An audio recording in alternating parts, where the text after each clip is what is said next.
Então, gente, vamos aí uma rápida panorâmica da situação da Covid-19 no Brasil, que disparou em número de casos nas duas últimas semanas. Dados da Universidade Johns Hopkins apontam para que nas duas últimas semanas a curva de crescimento aqui no Brasil é bastante acelerada. Apenas ontem foram registrados 32 mil novos casos de Covid-19 no Brasil e olhe que esses casos representam uma grande subnotificação.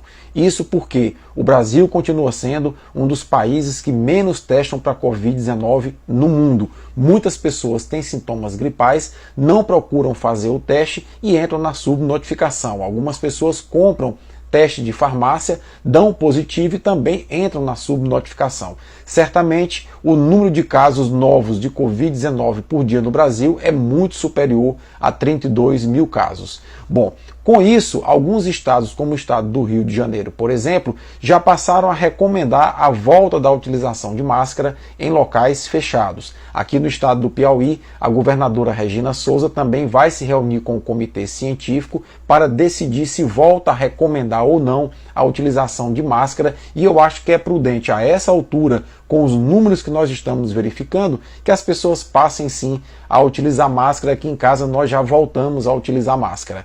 Lembrem que o coronavírus não obedece decreto. O coronavírus segue a ordem natural das coisas e ele quer circular porque ele quer se reproduzir, ele quer sobreviver. Um outro dado que é muito importante da gente ressaltar qual é? Aqui no Piauí, por exemplo, 40% da população alvo para tomar a vacina contra a Covid-19 não tomou sequer a primeira dose de reforço. Isso é preocupante por quê? Porque as pessoas não estão com o cronograma de vacinação atualizado, com o esquema de vacinação atualizado. É muito importante que a gente entenda o seguinte: mesmo com a curva de casos de Covid-19, muito disso se deve à subvariante BQ.1 aumentando, o número de mortes não tem aumentado.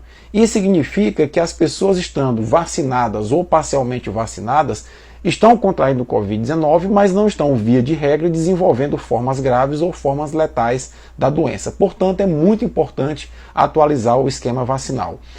Dito isso, se as pessoas atualizarem o esquema vacinal e passarem a utilizar máscara, quero crer que a gente consiga controlar essa possível nova onda de Covid-19. Uma pena é que após 3 anos de pandemia, nós não temos um Ministério da Saúde que seja capaz de se articular com os estados e os municípios para fazer uma ação coordenada. A gente não vê nenhuma ação coordenada de enfrentamento da pandemia e o que a gente consegue perceber como consequência é esse vai e vem de casos de Covid-19. Sem uma ação coordenada, a gente não sai da pandemia.